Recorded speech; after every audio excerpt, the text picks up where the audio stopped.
अवधूत चिंतन श्री गुरुदेव दत्त. माझ्या सर्व साधक बंधू भगिनींनो, सध्या आपण पुणे येथील वामनराज प्रकाशनची पुस्तकं वाचनात घेतली आहे. सध्या आपण परमपूज्य श्रीदादा कोडे महाराज लिखित सद्गुरू स्मरणी हे पुस्तक वाचत आहोत. त्यातला 11वा भाग, तया लागी मज रूपा येणे. तया लागी मज रूपा येणे, तयाचे ने मजा इथे असणे.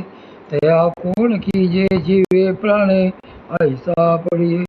श्री ज्ञानेश्वरीच्या 12व्या अध्यायातली ही एक फार सुंदर ओवी आहे. आज पुण्यस्मरणानिमित्त या ओवीच्या संदर्भाने केवळ सद्गुरुमूर्ती निरूपण सेवा करणार आहे. ओवी फक्त संदर्भासाठी घेतलेली आहे.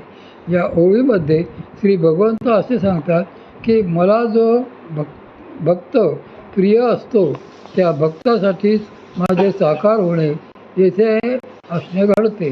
त्याच्यावरून जीव प्राणांचे लिंबलोण करावे इतका तो मला प्रिय असतो. हे श्री भगवंतांनी केलेले वर्णन परमपूज्य सद्गुरू श्री मामांना जसेच्या तसे लागते. त्यांच्या बाबतीतही हे वर्णन अक्षरशः खरे आहे. म्हणूनच ही ओवी आज संदर्भासाठी घेतली आहे. आज परमपूज्य सद्गुरू श्री मामांच्या पुण्यस्मरणासाठी आपण सगळे जमलेले आहोत. पुण्यस्मरणाचा अर्थ असा सांगतात की ज्या स्मरणाने शुद्ध पुण्य होते त्यालाच पुण्यस्मरण म्हणावे. सद्गुरूंच्या संतांच्या स्मरणानेच शुद्ध पुण्य होते, म्हणून त्यांच्या स्मरणाला पुण्यस्मरण असे म्हणतात. तुमचे आमचे स्मरण हे कदाचित कोणासाठी आनंदाचे स्मरणही असू शकेल. कुणाला जर आपल्यापासून अपेक्षेप्रमाणे काही मिळालेले असले तर कदाचित आपले स्मरण त्यांच्याकरता आनंदाचे असू शकेल. पण बहुतेक वेळा व्यवहारातील एखाद्याचे स्मरण हे वैताग देणारेच अधिक असते, असा आपणास अनुभव येत असतो. म्हणून असे व्यावहारिक स्मरण काही येथे अभिप्रेत नाही. माऊली म्हणतात, विपाये तरी आठवला चित्ता, तरी दे आपुली योग्यता. ज्यांना सहज जरी आठवले तरी जे आपली योग्यता त्या आठवणाऱ्याच्या हृदयात प्रगट करतात त्यांनाच आठवावे.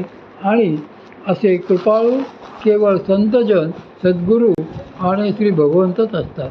त्यांचे स्मरण हे सगळ्यांना शुद्ध पुण्य देणारे असते. म्हणून आपणही आज श्री सद्गुरूंचे पुण्यस्मरण करणार आहोत.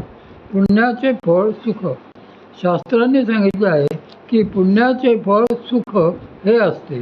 एखाद्याला फार सुख मिळाले की समजावे त्याने फार पुण्य केलेले आहे, आणि एखाद्याला खूप दुःख भोगावे लागले तर समजावे की त्याच्याच पूर्व पापांची फळे सुरू झाली आहेत.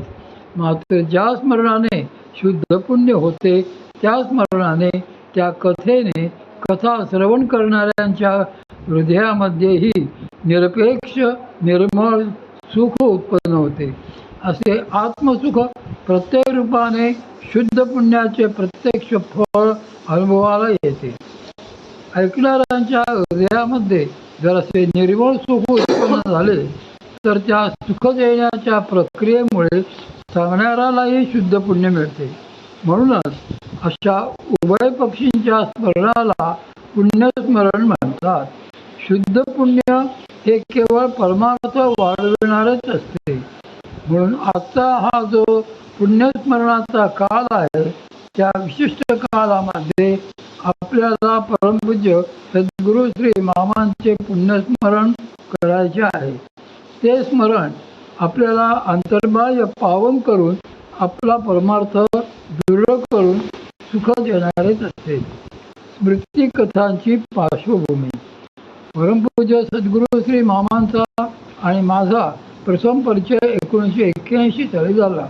त्यावेळी मी कराड येथील शासकीय अभियांत्रिकी महाविद्यालयात इंजिनिअरिंगच्या 3ऱ्या वर्षाला शिकत होतो.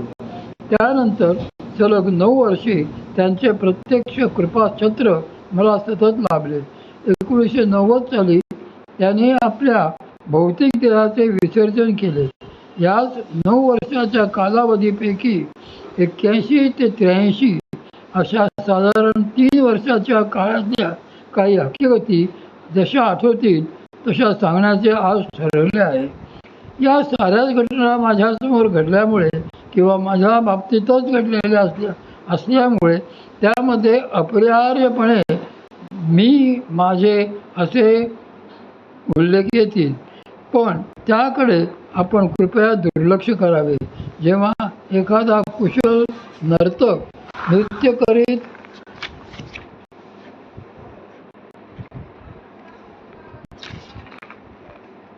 करीत असतो तेव्हा त्याच्या पायातील वाळांचे घुंगरू देखील सुंदर आणि तालबद्ध असे हलते, पण तो काही त्या घुंगरांच्या सौंदर्याचा कलेचा भाग नसतो, तर ते त्या नर्तकाचेच कौशल्य असते. त्याचप्रमाणे ज्या सद्गुरूंनी ही लीला माझे निमित्त करून घडवलेली आहे त्यांच्याच कृपा लीलेचे ते सारे सामर्थ्य आहे. हे लक्षात घेतले तर यात मी माझा असा काही भाग खरे म्हणजे नाही हेही आपल्या ध्यानात येईल. म्हणूनच या सर्व आठवणींकडे आपण त्यांचीच लीला समजून बघावे ही सर्वांना विनम्र प्रार्थना आहे. प्रथम साधना परिचय. मी कराडला शिकत असताना श्री अण्णा आष्टेकरांकडे राहत असे. त्यांच्याच घरी त्या वर्षी श्री नाना कल्याणकरही राहायला आले. ते सोलापूरहून बदलून आले होते आणि माझ्या रूमच्या वरचीच रूम त्याने भाड्याने घेतली होती. मला त्यांच्याबद्दल आधी काही माहिती असण्याचे कारण नव्हते आणि तशी मला त्यांची काही माहितीही नव्हती. हे नाना कल्याणकर आपल्या परमपूज्य श्री गुरुणी महाराजांचे अनुग्रहित साधक होते. त्यांना बैठकीला बसल्यानंतर जोरदार शारीरिक क्रिया होत असत. मला लहानपणापासूनच अशी सवय जडलेली आहे की रात्रभर काहीतरी वाचत बसायचे आणि पहाटे कधीतरी झोपायचे. एकदा मी असाच रात्री स्वामी विवेकानंदांचे एक पुस्तक वाचत बसलेलो होतो. त्याच वेळी अचानक माझ्या खोलीचे छत हादरायला लागले. कराडला अधूनमधून भूकंपाचे झटके बसतात, पण ते खालून वर जाणारे असतात, वरून खाली येणारे नसतात. त्यामुळे झटक्यांचे कारण मला कळेना. म्हणून न राहून मी उठून वर गेलो. नानांच्या खोलीची खिडकी अर्धवट उघडी होती आणि नाना बैठकीला बसले होते. बघितले तर त्यांना साधनेत जोरदार क्रिया होत होत्या. त्यांच्या त्या क्रिया बघून मला असे वाटू लागले की यांना कोणी झपाटलेले तर नाही ना. हा काय प्रकार आहे? भल्या पहाटे झोपायचे सोडून हे गृहस्थ हा काय उद्योग करीत आहे? पण त्याच विचारात मी माझ्या खोलीत परतलो. पण माझ्या मनात एक उत्सुकता मात्र शिल्लक राहिली. मला असे वाटू लागले की यांच्याशी आपण परिचय करून घेतला पाहिजे. हे गृहस्थ नेमके काय करीत होते ते त्यांना विचारले पाहिजे. पण एका बाजूने त्यांना तसे सरळ विचारायचेही मला जरा आगाऊपणाचे व अवघड वाटत होते. दुसऱ्या दिवशी योगायोगाने जेवणाच्या टेबलावरच त्यांचा रीतसर परिचय झाला. मग बोलता बोलता विषय निघाला आणि त्यांनीच आपणहून सांगितले की ते परमपूज्य योगीराज श्री वाद गुरुणी महाराजांचे एक अनुग्रहित साधक आहेत. त्यांच्या शक्तिपात योग संप्रदायात सद्गुरूंनी साधकाच्या ठिकाणी भगवती शक्ती जागृत होत असते. ती शक्ती क्रियाशीला होऊन नाना तऱ्हेच्या क्रिया साधकांकडून करून शेवटी त्याला भगवत स्वरूपाची प्राप्ती करून देत असते. मनातला संशय. बालवयापासूनच मला अध्यात्माचा, पारमार्थिक वाचनाचा आणि वेगवेगळ्या उपायांचा नाद लागलेला होता. अतिवाचनाने माझ्या अंतःकरणात तरकटपणाचाही फार मोठा भाग निर्माण झाला होता. त्या काळी कुठलीही गोष्ट मला सरळपणे पटणे हे जरा अवघडच असे. म्हणून नानांकडून असे ऐकल्यावर माझ्या मनात चटकन शंका उत्पन्न झाली की असे खरेच होत असते काय? ज्या भगवतीच्या प्रसादाचे वर्णन दुर्लभ म्हणून शास्त्राने केले आहे तिची जागृती तर मोठ्या कठीण तपानेच होत असते.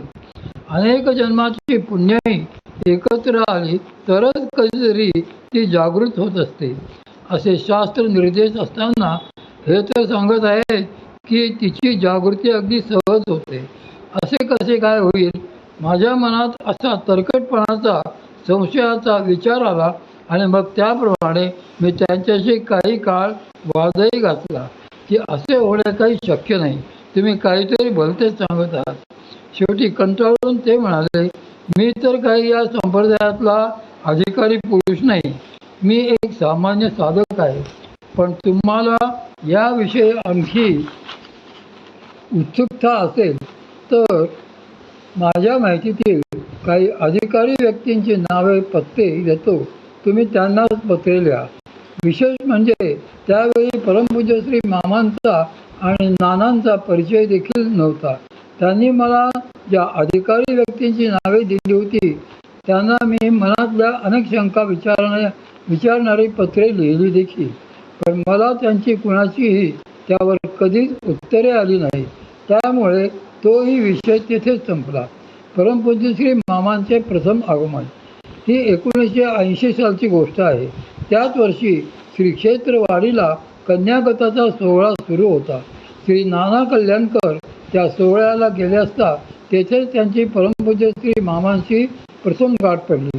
परमपूज्य श्री मामांच्या एकंदरीत वागण्या बोलण्याच्या अकृत्रिम पद्धतीने, त्यांच्यापाशी असलेल्या निरपेक्ष अमर्याद प्रेमाने त्यांची जी आकर्षून घेण्याची एक शैली होती तिने आणि त्यांच्या समवेत असलेल्या शिष्यमंडळींनी सांगितलेले एकापेक्षा एक सुंदर अनुभव ऐकल्याने नाना फारच प्रभावित झाले.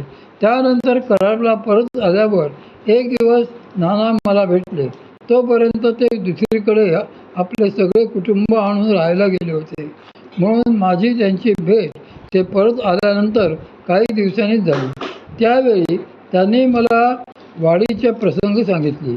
त्यांचे ते शब्द मला अजूनही जसेच्या तसे आठवतात. ते मला म्हणाले की मला मामासाहेब देशपांडे नावाचे सत्पुरुष या खेपेस वाडीला भेटले होते. आमच्या गुरु महाराजांचेच ते थोर अधिकारी शिष्योत्तम आहेत. त्यांच्या एकेका शिष्याचे काय काय जबरदस्त अनुभव आहेत म्हणून सांगू. त्यांचा तो जबरदस्त शब्द ऐकून मला आणखी उत्सुकता निर्माण झाली आणि मी ठरवले की कधीतरी या मामांना भेटले पाहिजे आणि आपल्या शंका त्यांना विचारल्या पाहिजे. परमपूज्य श्री मामांनी नानांचा त्याच भेटीत असे सांगितले होते की आम्हालाही कराडला यायचे आहे.